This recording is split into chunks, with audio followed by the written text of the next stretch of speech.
Okay, before we begin, are there any questions?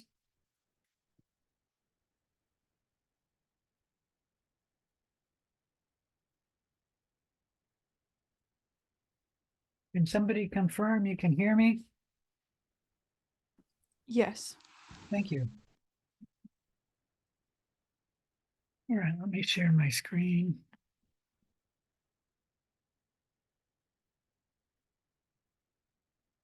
Whoop, lost it.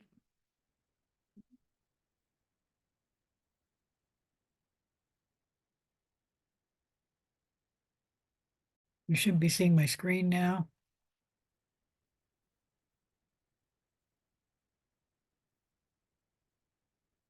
I got a message there. I didn't see what it said though. I might have a bad internet connection.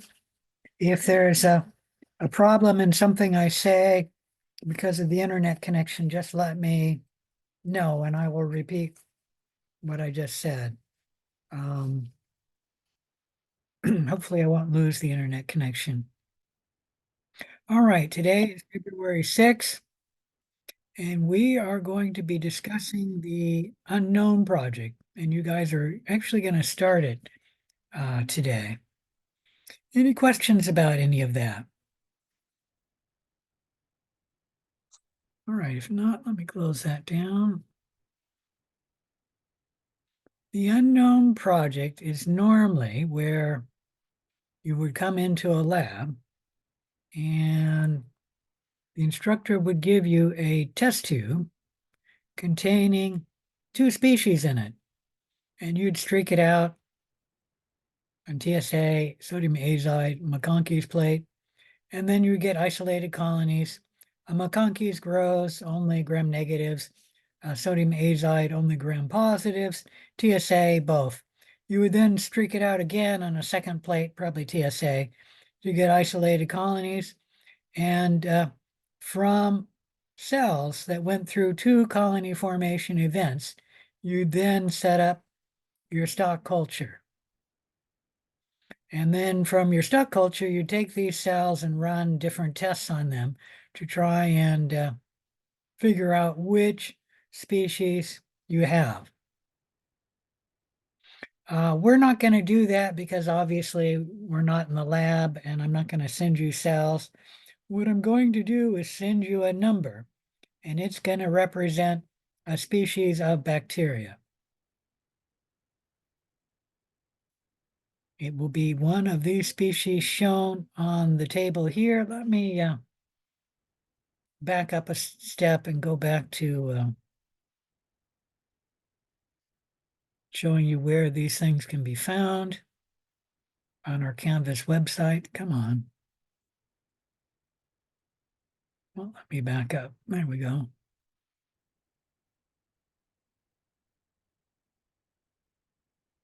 So scroll down to lab.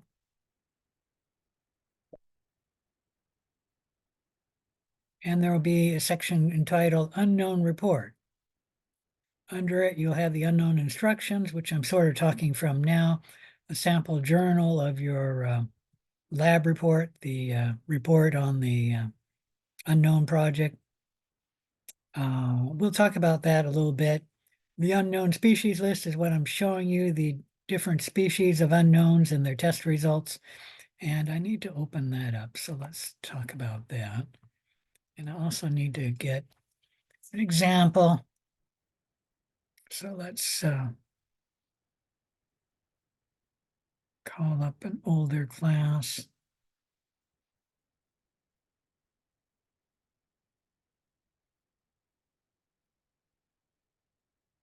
There's the one I've been using. Come on. All right.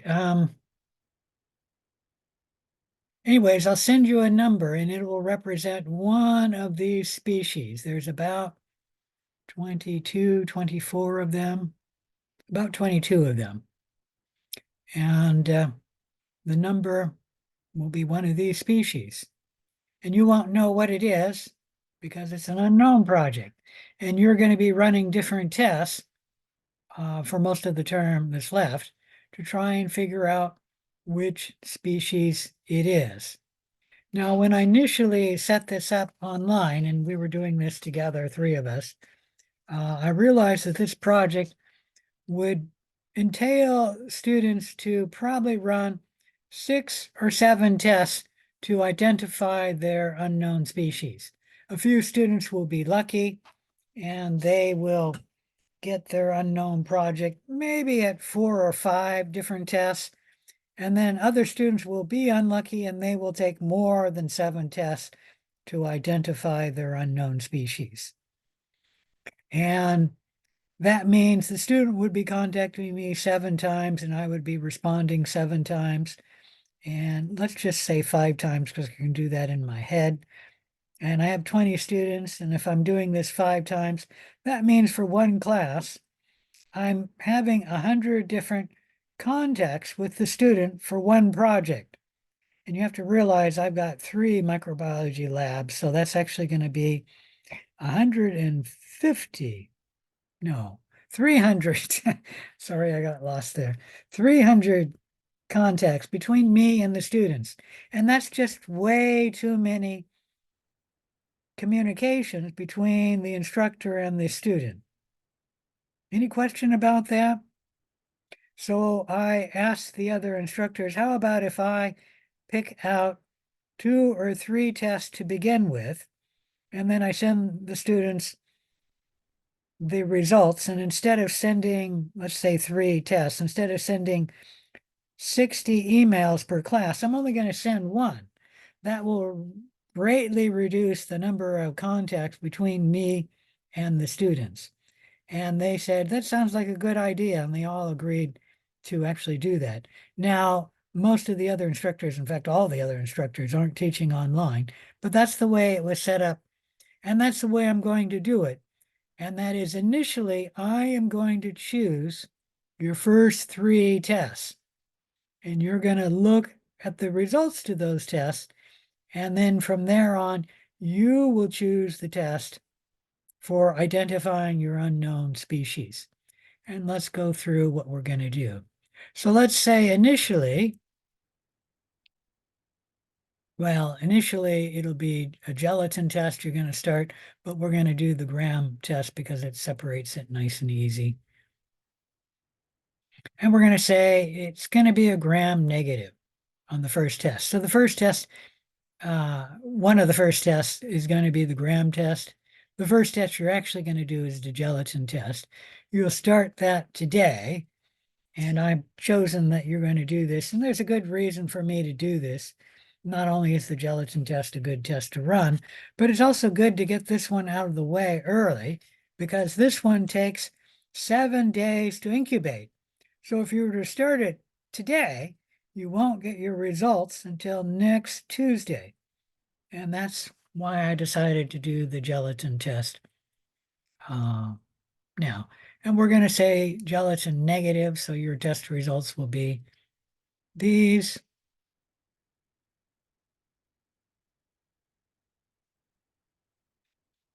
Remove that one. It used to be that would keep here, and then I wouldn't have to keep clicking to get it to show up. But they've changed the way it's setting up now. I must have got a download and it changed the way Microsoft Excel works. So initially you'll narrow it down to these species, assuming that it's gram negative. And then if it's gelatin negative, it'll narrow it down to these species. What is that? 1, 2, 3, 4, about 7 species. And then I decided the PR lactose test will be another test that I'm going to do for you.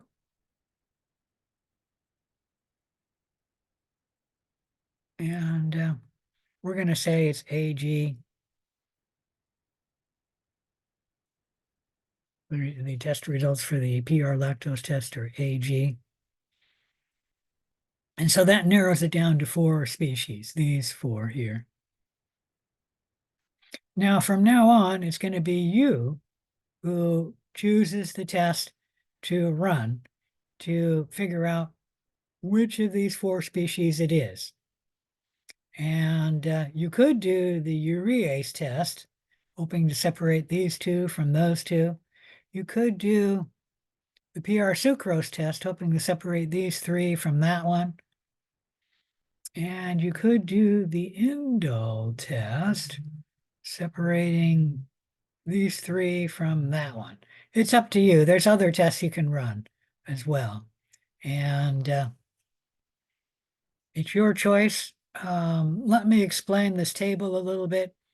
The PR lactose test, AG, means acid and gas. A means acid. Negative means there's no result in the tube, so the tube does not change color. Acid will be, the tube will change to a yellow color. Acid and gas, the tube will be yellow, and there will be a gas bubble produced. Any questions about that?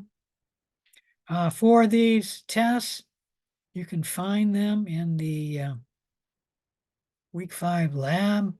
Just scroll down here. Up too far. Nope, not far enough. What happened there? Open that up. So these are the week 5 lab unknown tests. Generally, each link is one test. This is actually 2 tests because they're similar tests. Violesculin, 1 test, capsule catalase. Let's go ahead and open up one that shows. Actually, I got to talk about this one. So let me go ahead and do the PR test. It won't be PR glucose, PR lactose, PR mannitol. It's going to be called PR carbohydrate because all of them are the same. It's just they're going to look at, they have a different sugar in the tube, and you're going to look at fermentation of that one particular sugar. So it's called the PR carbohydrate test here. And when you go look there, it'll show you PR carbohydrate broth, which is PR glucose, PR lactose, PR sucrose, PR mannitol, PR inulin, or some other carbohydrate. I think we have these in the table. 1, 2, 3, 4, yeah, 5 inulin. So you'll be looking at the fermentation. You'll put the bacteria into the tube, and actually I'll do that for you because we're doing this online. But normally you go into the lab and you would do this. And then you would incubate it. You incubate this for,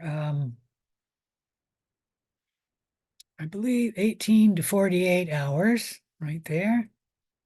And we'll do it 18 to 24 hours. And then you look to see if the tube changes color. If it changes from red or a pinkish color to yellow, then that's a sign that fermentation has occurred. When fermentation occurs, the bacteria make acid products, and that'll change the pH, making it acidic. And so if it's yellow, we call it an acid. And the results will be negative, no evidence of fermentation. The tube will remain yellow, red, or pink. If it acid, meaning fermentation has occurred, then we'll go A, and the tube will be yellow. And then you can have acid and gas. That's acid with gas produced, and that's AG. And I think I got a picture there down here. So the tube that's negative, no change in the color, and a tube that's acid, it's yellow, and this is acid and gas. There's a gas bubble that's captured by the inverted Durham tube. Any questions about that? All right, so whenever you request a test, or I assign one to you, you should probably look at these tests here to find out what's going on. And definitely you should look at it after you get the results to help you interpret it. Was there a question? Yeah, are you assigning it to us or are we requesting it? I thought we were all being assigned it. Initially, I told you I'm assigning the first 3. After that, you guys are going to have to request the test. Okay.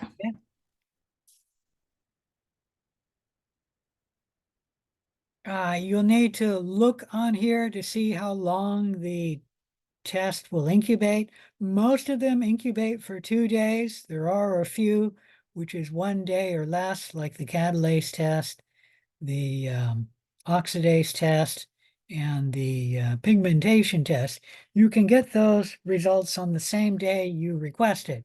More likely, though, you're going to request the test and I will take a look at it and send you it like a day later, the results, because we're doing this online and it's not going to be perfect. Although if you request it early in the day and then I look at it, I may send the results that day. So you could get it on the same day you request, but there's only like 3 of them that happens. And on some of them, you have to have fresh growth, like the oxidase test. So if you don't have fresh growth and you haven't grown your cells or done anything with your cells for more than 2 days, especially longer than 2 days, I may not send it right away because, like I said, you have to have fresh growth, like on the oxidase test. On the catalase test, you don't need fresh growth. On the pigmentation test, you don't need fresh growth, but on the oxidase, you do. I have a quick question. Yes. After you send us our first 3 tests, are we able to continue testing even if we don't get a response from you? If that makes sense. No, that did not make sense. And part of the reason is you've got an echo in your conversation. You need to speak a little bit away from the microphone, or if you have 2 microphones, turn one off and then try again.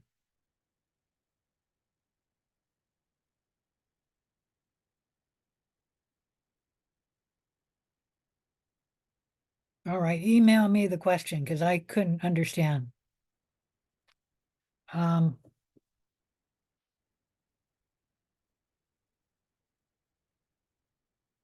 all right, so these are the tests. Go ahead and look at them. And you only need to look at them if you request that test or you're doing the test. Like I told you, I'll select the first 3 tests. Let's come back to here. So that's initially how the project will do. And like I said, everything will be online. I'm only sending you a number that will represent one of the species of bacteria. So that talks about this. Let's go down to here. I think I need to talk about this in my other class. So let me write this down. Forgot to mention something to them.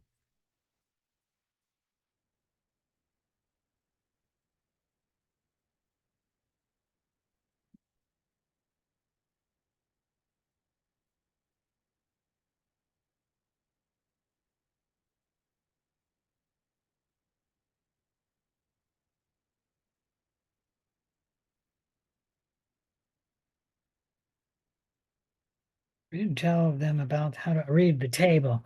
So the table are mostly pluses and minus. I think you know what a plus means a positive result for that test. A negative, no result or negative result for that test.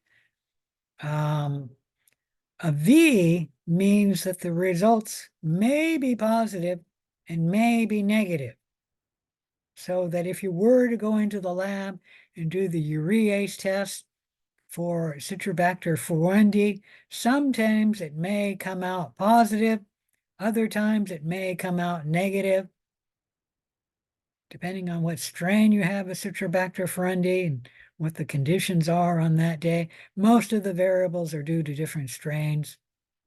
So when you get a variable result, so let's say you ask for the urease test and it's these 4 species under consideration, if it's negative, you have to keep all 4 of them as a possibility. Is that clear? Then again, if it turns out to be positive, then you've narrowed it down to these 2, where the V is, meaning the only positives can be where the V is. Any question about that and what a variable means? I already mentioned AG stands for acid and gas. A stands for acid. There can be a V there, and usually that V stands for an AG, but like the V here stands for an A. ND means no data. It means this test is not normally ran on these species. And so we don't have any data to put in the table.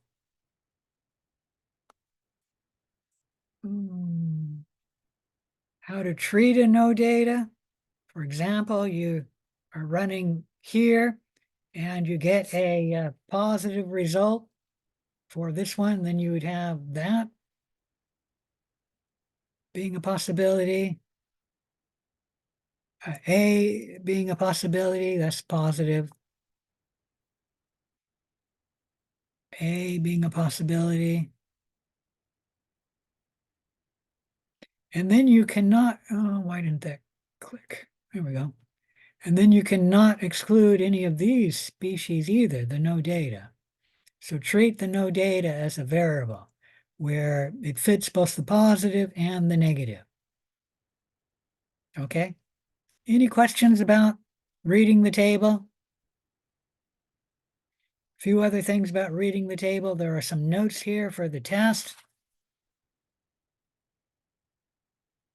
Cellular growth arrangement. In the gram stain from an agar solid culture, chains break apart and cells clump, looking like clusters. So it's safer to use the cellular arrangement only as a guide and not to eliminate any bacteria from using the gram stain. If you want to use the cellular growth arrangement, you must grow your cells in a broth culture to prevent chains from breaking. Scroll over here. And having the cells clump. And there actually is a test for cellular growth arrangement. Let's go back here. Cell growth arrangement. Better talk about that with them too.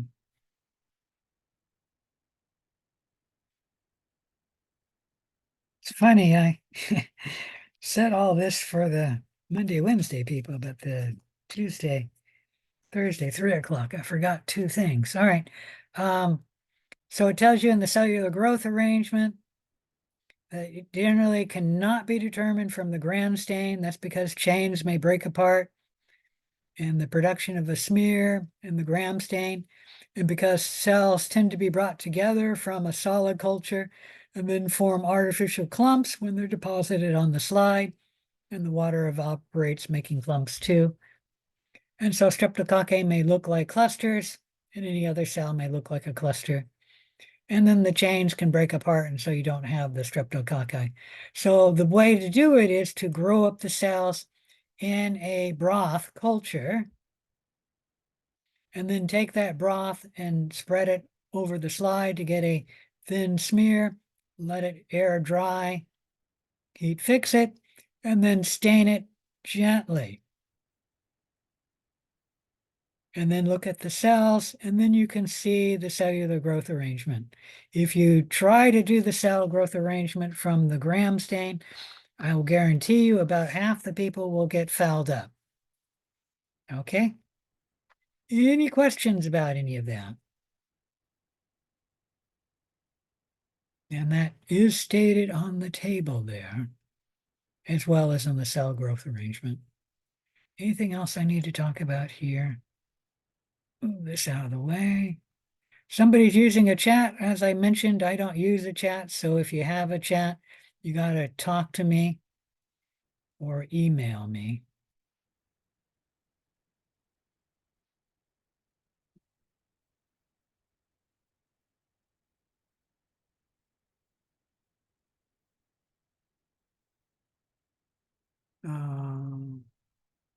Yeah, PR carbohydrate broth contain a single fermentable sugar. So you'll see that under PR carbohydrate, not the PR glucose.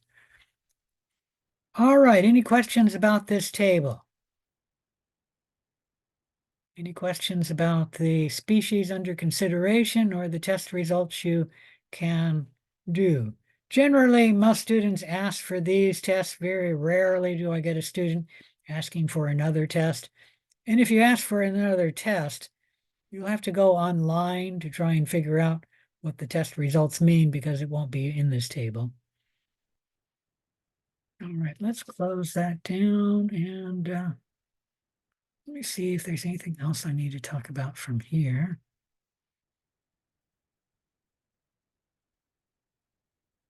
There is a sample journal. It is showing you what your lab report will look like. Initially, I will email you the first test results. So I'll just email the entire class, and that way I'll get it done in one email as opposed to 20 different emails. And I'll be sending the results to 3 tests. And so instead of having 60 emails, I'll be sending 1 email. And that just reduces the contact between me and the students. And that's why it's done that way. After that, you will put everything in the unknown notes pages. So all further work must be done in the unknown notes pages. And what you should do with the results I send you is you should put them up in your unknown notes pages. Let me stop the share here and I'll show you a previous classes. Am I not sharing? You stopped the share. Okay. Thank you. I didn't notice I did that. Let me show you an unknown notes from a previous class.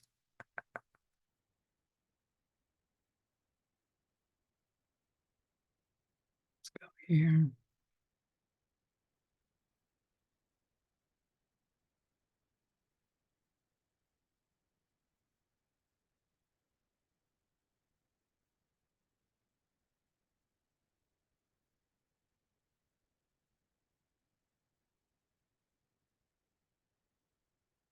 Roll down to week 5. I have to remove the grade because the unknown notes page is graded and you're not allowed to see that. Why isn't there a, there it is, speed grader. Oh, good.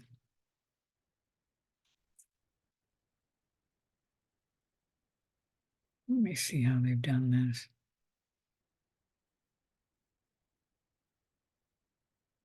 You know, this isn't the best one. Let me go to another one.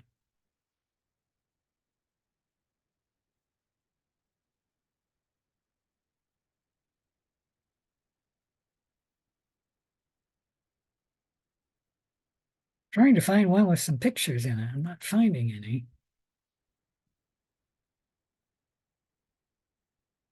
Gone through about 4 of them this term, just as that way, I guess. It's funny, some terms are really different from each other. There we go. That's a nice one, but come on. No pictures once again. I wanted to show one with pictures.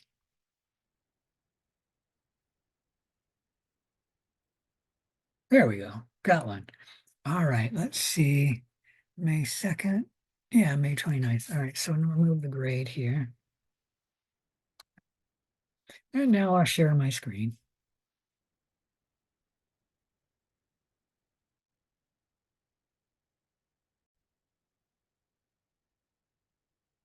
Took me a while to find one. Sorry about that. But so this student actually has submitted 1, 2, 3, 4, 4 different documents in your unknown notes pages. And scroll that down. Why isn't that moving down? There we go. So initially, the student put up the results that I sent, and I'm going to guess I sent those results on May 2nd. No, maybe May 7th.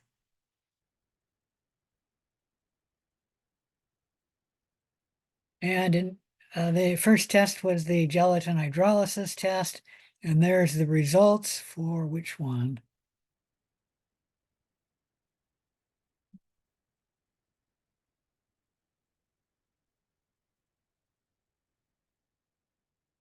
And the gelatin was liquefied, so the bottom two, meaning that the culture tested positive. So this is the result, and then this is the conclusion. The test is positive. That narrows down the bacteria species. And then the next test he ran, there's the results. You can see the cells are pinkish. And what's the shape of those? I can't blow that up. Let me shrink that down. Try it from here.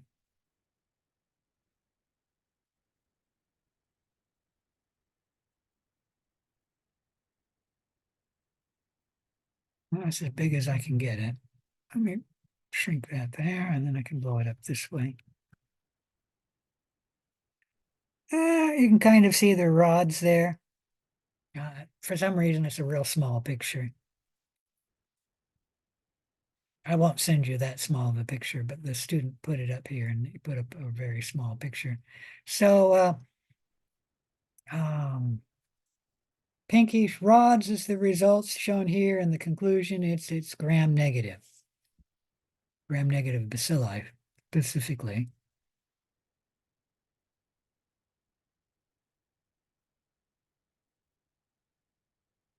And that narrowed it down to these species here. In your unknown notes page, you should have your results shown here and then discussed.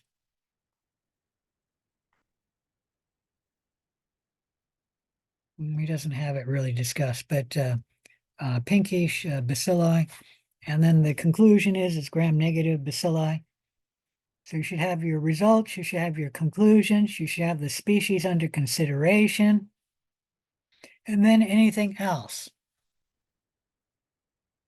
It's important to the project, and he's giving his reasoning here. And he's saying he wants to do the indole test next.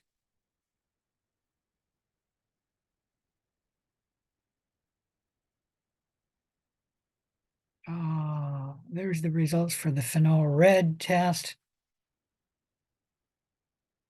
And the result is that it doesn't ferment the sugar lactose. He's narrowed it down to these species here.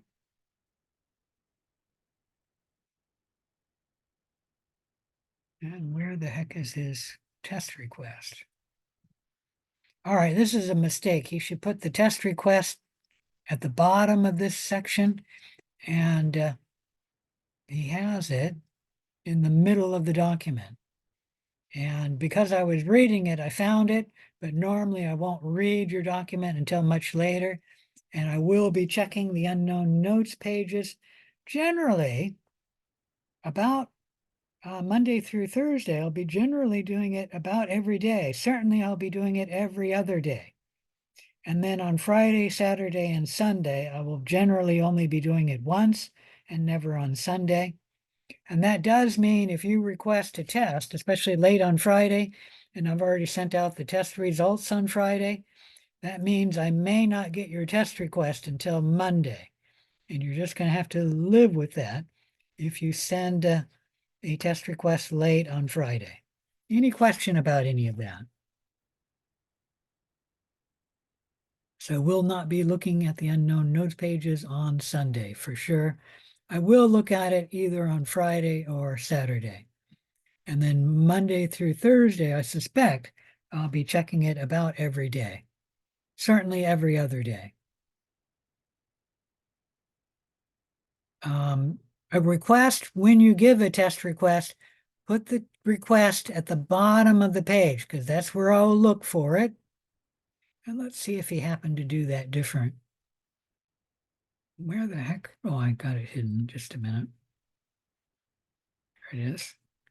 Maybe he did that different on the 11th.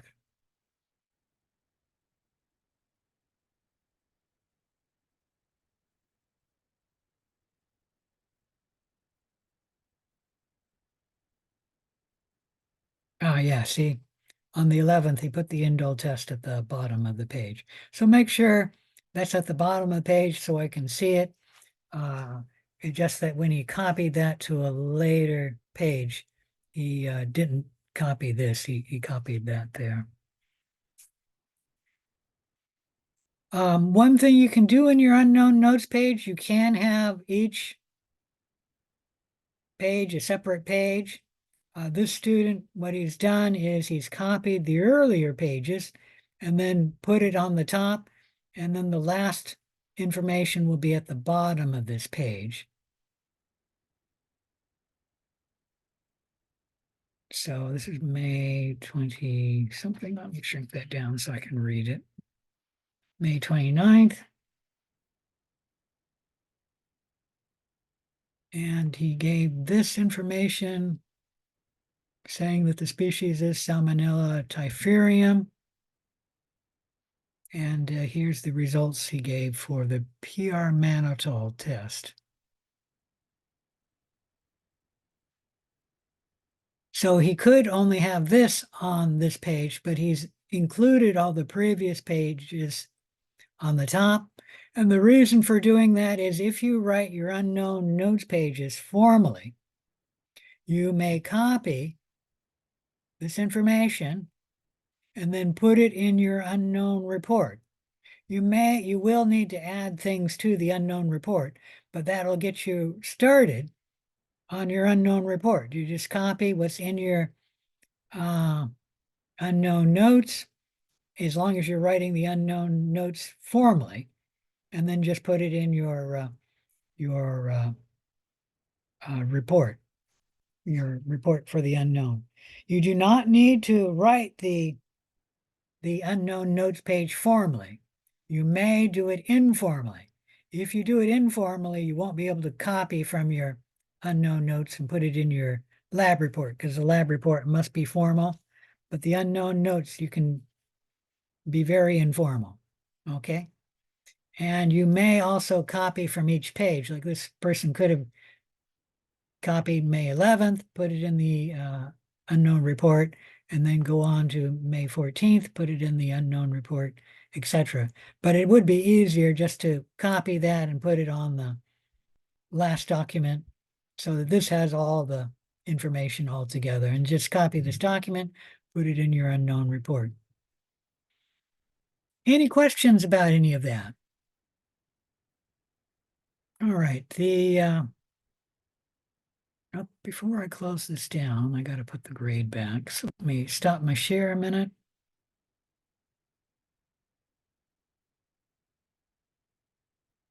Back here.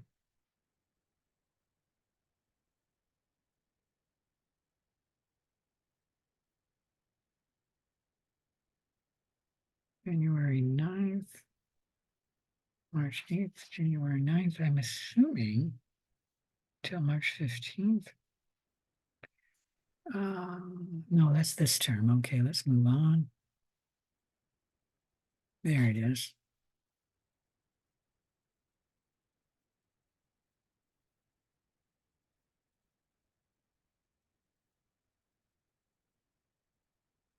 Where's my speed grader? There it is.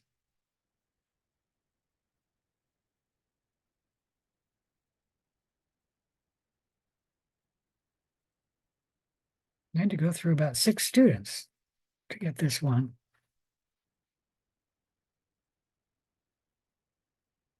It's not terribly important, but I want to put the grade back in case I have to come back and talk about the students' grades.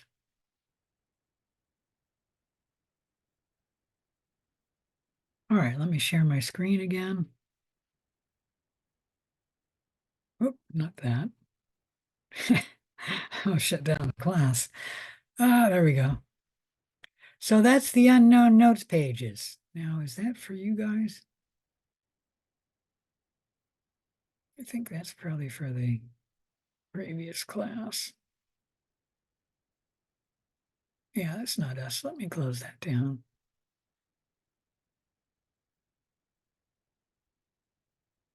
Close that down. So your unknown notes page is going to close on Friday, March 8th.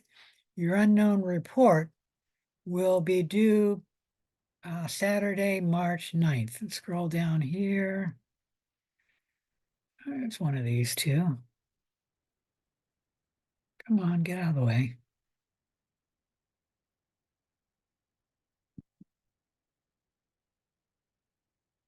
Looks like it's the previous week.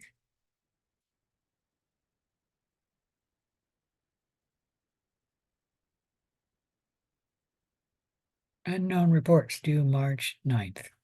Unknown notes is due March 8th. Note the unknown notes is graded. It's worth 5 points. That's one lab. The unknown report is worth 75 points. Any questions about any of that?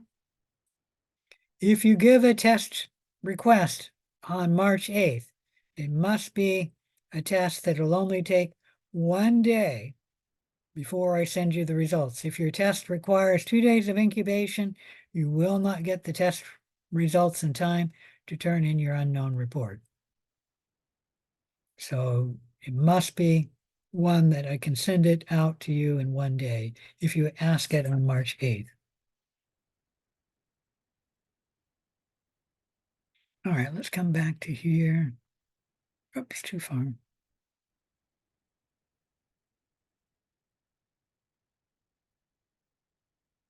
So you'll be using your unknown notes page throughout the term. The unknown report will only be turned in at near the end of the term. I've got an unknown report grading rubric. We'll take a look at that. And then a sample journal of an unknown report and the instructions I'm actually talking about right now. We'll talk a little bit about dichotomous grading plan, but I won't call that up. Let's go on to the sample journal. See if I've got that there. Nope. The sample journal was an unknown report that an instructor did. Shrink that down a little bit. There's the unknown number 6 by Travis Kubota. He used to teach microbiology at Clark. He now teaches some other biology class. I'm not sure what. I think he's going to be teaching this coming spring, though, microbiology.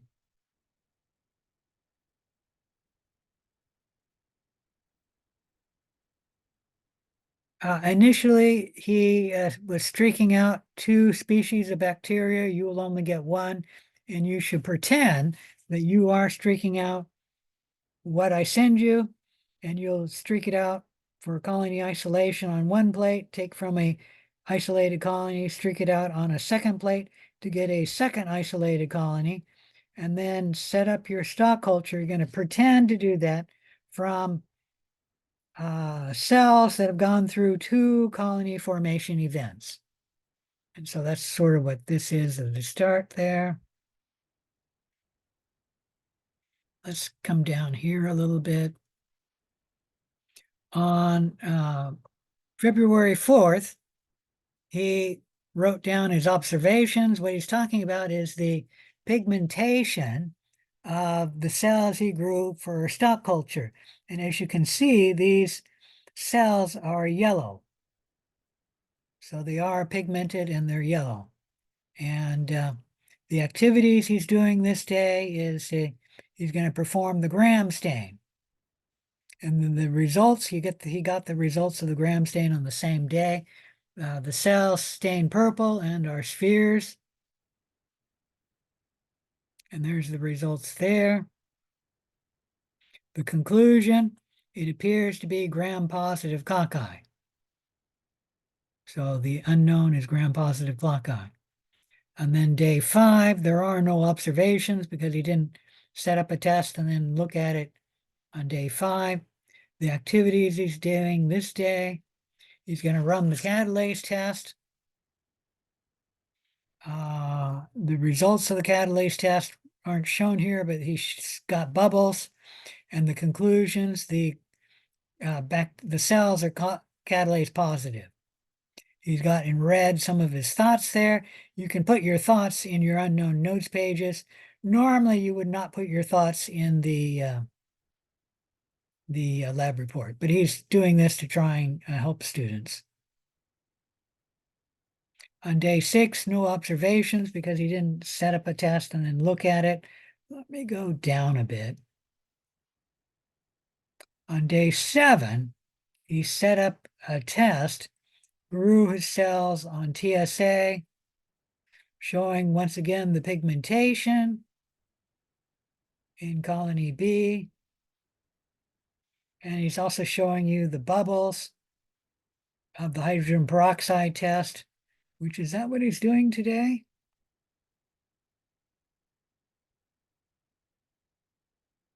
No, I don't know why he shows the results there. He did the hydrogen peroxide test on an earlier day.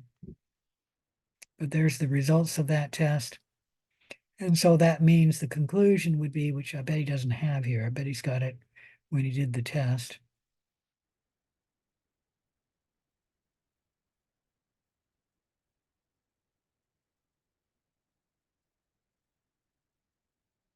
No, no conclusion to, oh, yes, it is catalase positive. So this is catalase positive.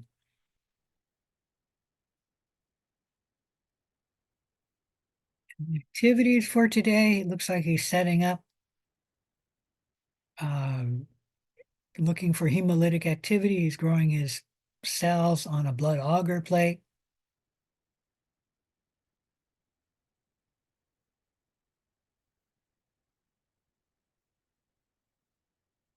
And it's showing complete hemolysis. Let me see if I can blow that up. Right here. Come on.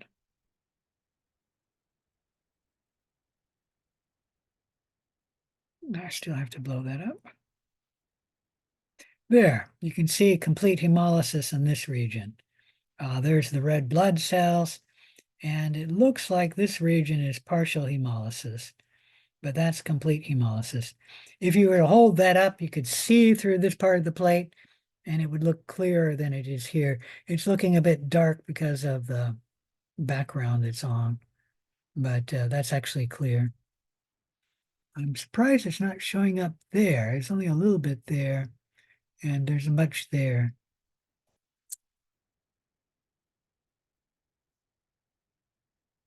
Anyways, generally, you'll have the lab report where you're going to give your observations on a test, and usually you'll start that test earlier on a different day because it'll take, for most of the tests, 2 days before you get the results. And then you'll have the observations on the results here. An observation is your results.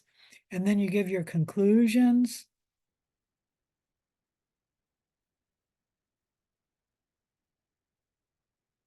There we go, right there. And you give your activities for what test you're doing today. Now, this person has the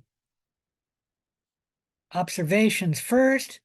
The reason being is that these tests are set up and run earlier, but he doesn't get to look at the results until today. And so that's why he's got the observations first. And then he's giving the activities he's doing on the day.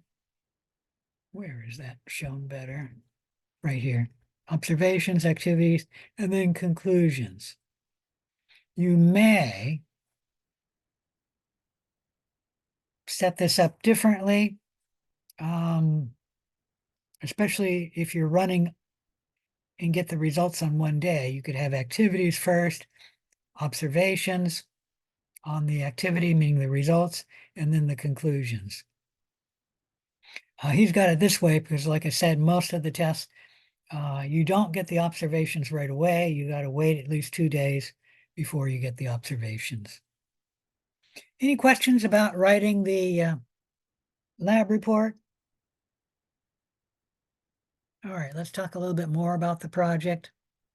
Look at this sample journal when you're writing up your lab report.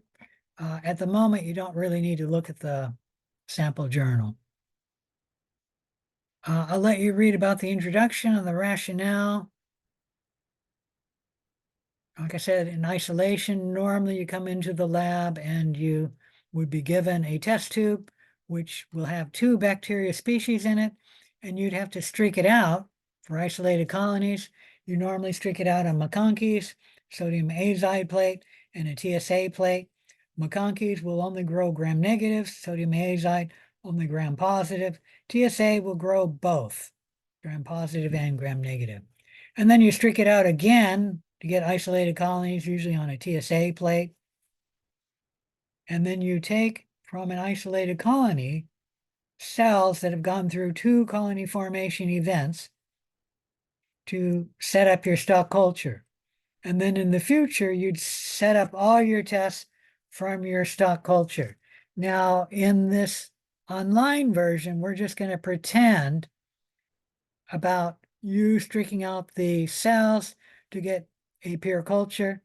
And I'm already telling you, I'm going to send you one number, and you're just going to assume that that's all you're getting, 1 cell. But you should pretend that you're streaking it out and setting up your stock culture. And then when you request a test, you should pretend that you're actually getting into your stock culture, taking these cells and putting it into the tube to do the test. Now, in reality, you're requesting the test, and I will set up the test, have it incubate, and then send you the results after the incubation period, which for most tests is 2 days. Any question about any of that?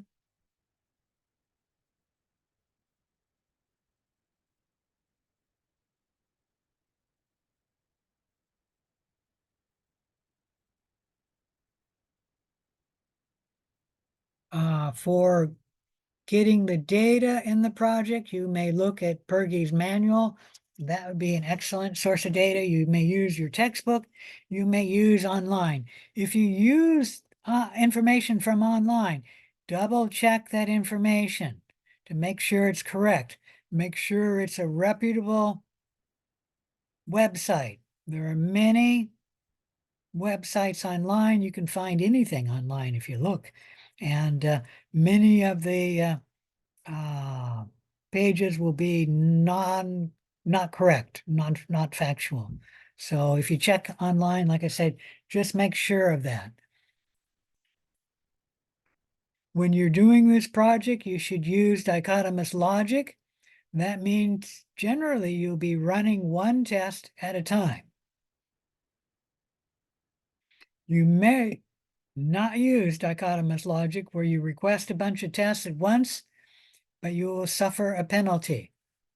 Dichotomous logic means you're starting with all species under consideration, which is something like 22 species. And then you're going to split it. Let's just say the gram stain.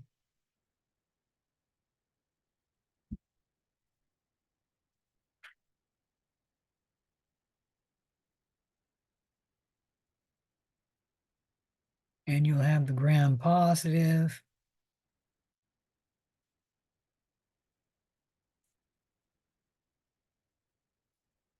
And the gram negative.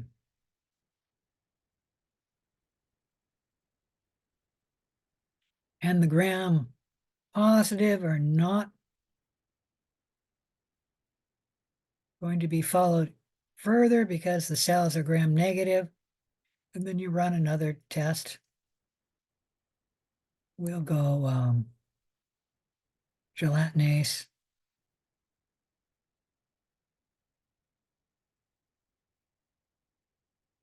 Gelatin hydrolysis, gelatin hydrolysis. And you can have gelatin positive, gelatinase positive, I guess. I'm going to abbreviate that.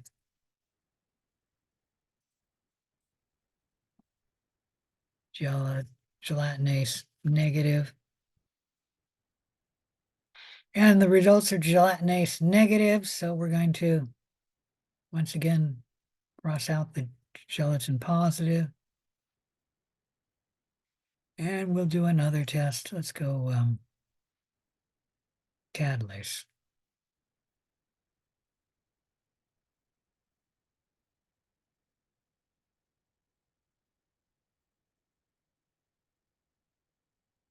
So you can have the catalase positive.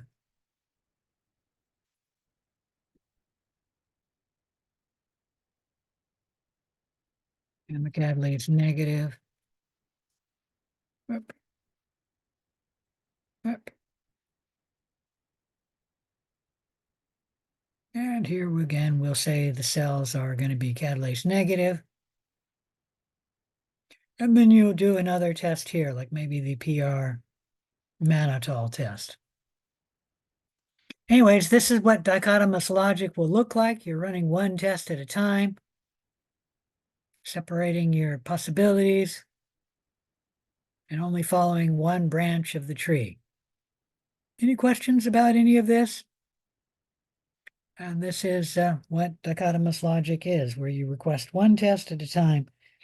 The only time you won't be doing that will be when I'm choosing the 3 tests for you, but I've set it up so you will be following dichotomous logic, because you're going to start the gelatin test today. Oops, wrong thing.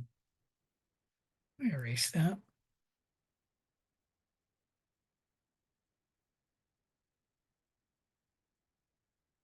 There we go. Starting the gelatin test today. And this will take 1 week to run. And then on Sunday, you'll be starting the gram stain. But you won't look at the cells till Tuesday.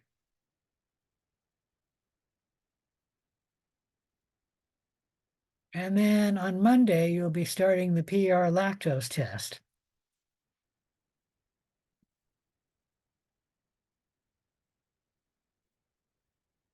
And that takes 1 day.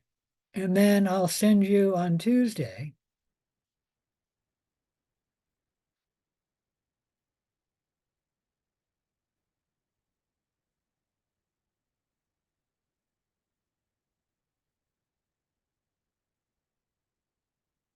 oops. And the reason for doing that is just to make it easier, so I only have to send 1 email to each student rather than 3 emails. Because if I were to send 3 emails to all of you, that would be about 60 emails. And 20 is enough. Although, let me see if I can send it to the entire class. I think I can, so it's probably only just 1, which is even better than 20. So you will be following dichotomous logic even in the 3 tests that I'm setting up. And that's because you're starting these tests on different days. You're just getting the results all together. Any questions about any of that? Some students, for some reason, wait until the end of the term, in which case they have to ask for a whole bunch of tests at one time. That's not using dichotomous logic. This project will take you a long time because you'll have to be running different tests, and the tests incubate. And the first results for 3 tests you're not getting for 1 week from today. So it does tell you that this project will take at least 2 to 3 weeks time. So you need to get started on it early, and you do have a number of days to work on it. Where do I have that? I might have shut it down. I did. Let me bring that back. So you're starting on the project now, and it's due March 9th. That means you have a little more than a month to work on the project, and you'll need 2 to 3 weeks to get this project done. So don't procrastinate. If you do, you'll have to request many tests at one time, and that won't be using dichotomous logic. You'll get a penalty. Shotgun logic is not using any logic at all, and that's a real penalty. So your daily lab notes, you will be taking daily lab notes on this project, and you write that information in your unknown notes pages. The unknown report will be worth 75 points. Write it up. Please use 12-point font. If you notice I have glasses, anything less than 12-point font, I'll have a hard time reading. Do not use double space. You should discuss the tests you run. Don't omit any data to make your unknown report look better. Drawings, photos, and tables are very helpful and useful information. They are not required, but they are helpful. If you pick up a drawing, photo, or table from the internet, meaning not one I do not supply to you, you do not need to, if you include the pictures that I send to you, you do not need to say, obtained from John Volpe or instructor, whatever. And there's no real web page you could do because I'm going to send it to you in the Canvas class. But you don't need to do that. But if you get a picture that's helpful from the internet, you should state underneath the picture where you got that from. Just give its web address.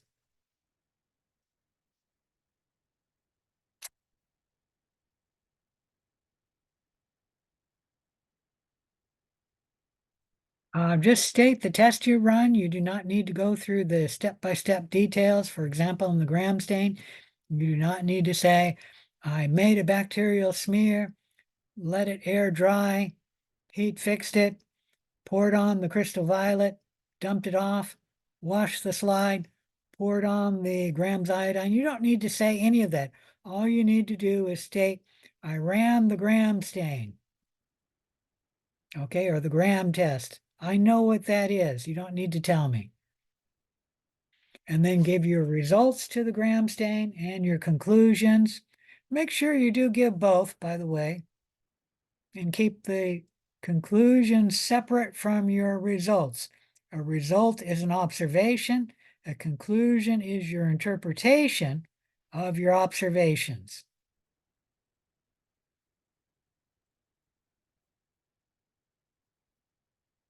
Everything must be written in your own words. If you pull out somebody else's words, more than 3 words that are not your own, you should put it in quotes and say where you got it from. Otherwise, it is plagiarizing. If you do plagiarize, you'll get a 0 on this project instead of 75. Very rarely do I get students plagiarizing. And that's probably partly because of the way this unknown report is. It is mostly your own original work. I think there was one student who just copied something from Wikipedia and put it in the lab report. And I noticed that. And I did point out to them, they didn't quote that they got this information from Wikipedia, and they didn't put it in quotation marks. And so that was a plagiarism. It is mandatory that you put in your lab report a table or figure or outline where you outline the process you use to identify your unknown organism. There's an example in the next page here. Initially, there's all the species under consideration, and then the gram test was gram-positive coccus. That narrowed it down to these species. You may have different species in this, but it's similar. And then they did the catalase test. It was positive. That narrowed it down to 4 species. They did the PR mannitol. It was PR mannitol negative, narrowing it down to 3. They did the PR glucose test, narrowing it down to these 2. And then they did the citrate test. It was positive for the citrate test, and it narrowed it down to this 1 species. You may, after you've narrowed it down to 1 species, do a confirmation test to prove that the unknown is the species you think it is. You may only do 1 confirmation test beyond identifying the species, but you are allowed to do 1. If you do more than 1, you'll receive a penalty.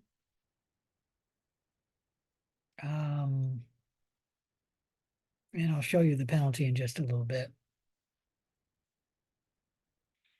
Any questions about how this student did this? If you run a test that doesn't narrow it down, like let's say your CAD-LACE test and your PR mannitol are showing the same 4 possibilities, you do not need, not the mannitol, the PR glucose test, you do not need to put in this table the PR glucose test because it did not help you identify the species. So you only need to put in the tests here, the ones that are helping you identify the species. If you do a confirmation test, it would be helpful to put it in the table. It's not required, but it would be useful for putting it in there. You do not need to do a confirmation test if you're perfectly satisfied that your unknown, for example, is Micrococcus varians. After doing the citrate test, you do not need to do the confirmation test. But if you want to, you may do the confirmation test as long as it's only one without any penalty. I've already talked about plagiarism. You can read about that. Let me talk about the grading in a little bit. I think I need to come back up here though. It's also mandatory that you give a paragraph discussing the microorganism you've identified. For example, you give a paragraph or 2, not more than a page discussing that microorganism. Just discuss general things about it, including any diseases it causes, modes of transmission, common sources for finding that bacteria, treatments for that bacteria, meaning bacterial infection. And because you're giving a paragraph about your species, you'll need to give a reference for where you got that information. It may be just one reference in your literature citation page, meaning your references. You can have more than one, but you must give a table identifying how you narrowed your species down to one. You must give a paragraph discussing the bacteria, and you must give a literature citation page from where you got the information, at least to give your paragraph on the microorganism. You may use any literature citation format you wish, APA, MLA, or any other, as long as you're consistent. Any question about any of that? All right, let's talk about the grading. You'll be largely graded on the logic you use for the tests that you perform. You use a dichotomous approach. You'll be graded on the completeness of the report. You'll be graded on organization, clarity, neatness of the report.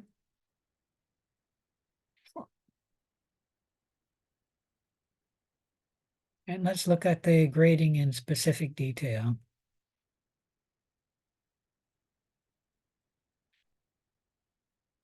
If you use excess media, you'll get a penalty. If you have no excess media, then you'll get 10 out of 10.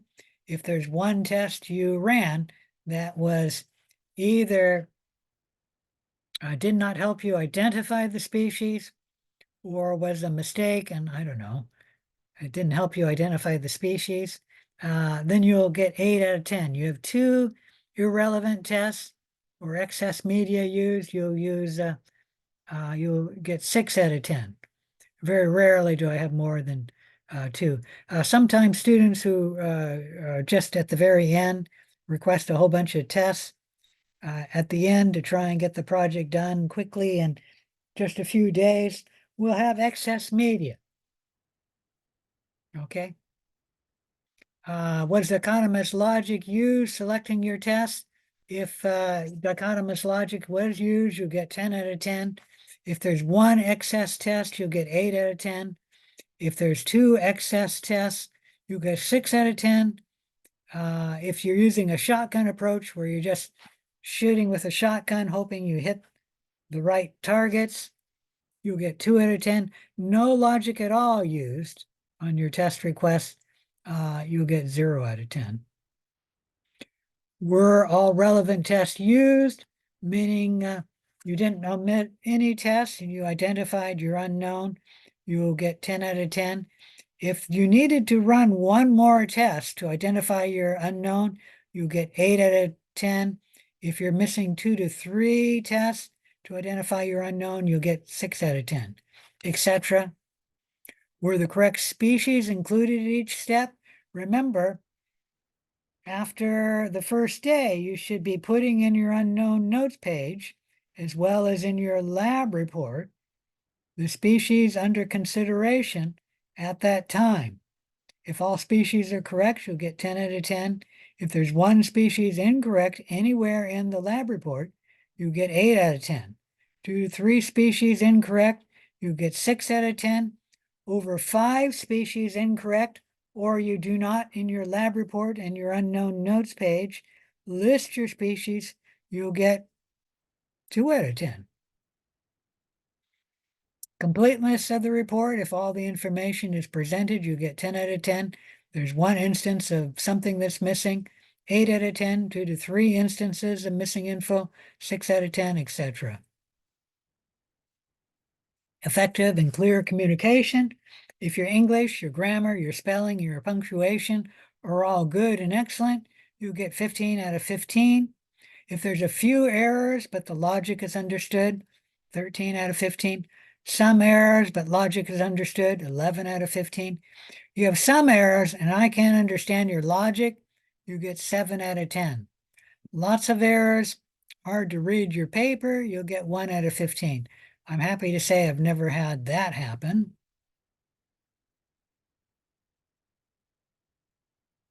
If your species identified is correct, you'll get 10 out of 10. If your species identified is close, something like it should have been E. coli, and you said it was Salmonella, it's within the same group, 7 out of 10. If it's outside the group, but the gram stain is correct, you get 5 out of 10. Let's say it should have been E. coli, but you stated that it was Proteus vulgaris. It's outside the group. The gram stain is correct, so you get 5 out of 10. If the gram stain is incorrect, it should have been E. coli, and you say it's Staphylococcus aureus, you get 0 out of 10. For a total of 75 points, and that's how the project will be graded. Any questions about any of that? All right, let me see if there's anything else I need to talk about. Why did I shut that down? Shut that down. Oh, actually, I probably have it here. Oh, not that one.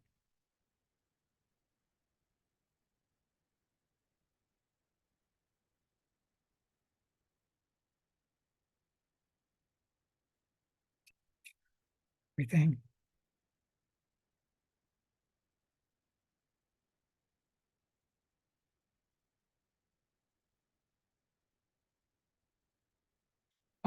On the end of this unknown instructions, we have an example of using dichotomous logic. You can work through this example and then answer the questions, just if you're struggling with dichotomous logic. If you're comfortable with dichotomous logic, you do not need to do this. It's only for your helpful information. You do not need to turn in the questions.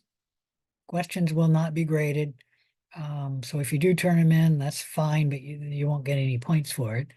And I'm not going to answer the questions either, like if you get them wrong. But this is just here for you to be more comfortable using dichotomous logic. In the lab in the future, we'll be discussing dichotomous logic,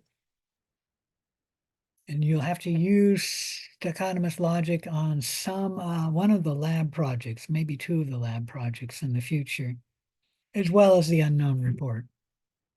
Any questions about anything? If not, I think I'm done, but let me think to make sure I've covered everything. Let me go. This is where I want to be. There's a document you can read about building a dichotomous game plan.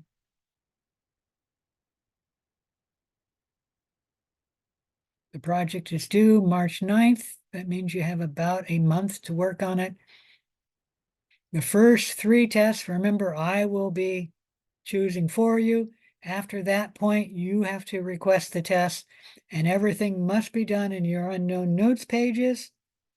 If you send anything by email, I'll email you back saying I'm not going to request honor a test request in the email. I want everything put together.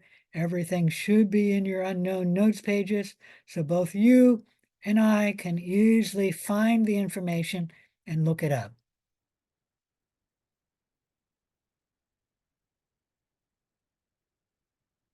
All right, I think that's it.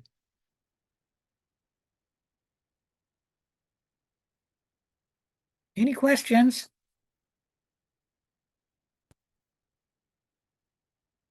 If not, I'll see you next Thursday. Bye.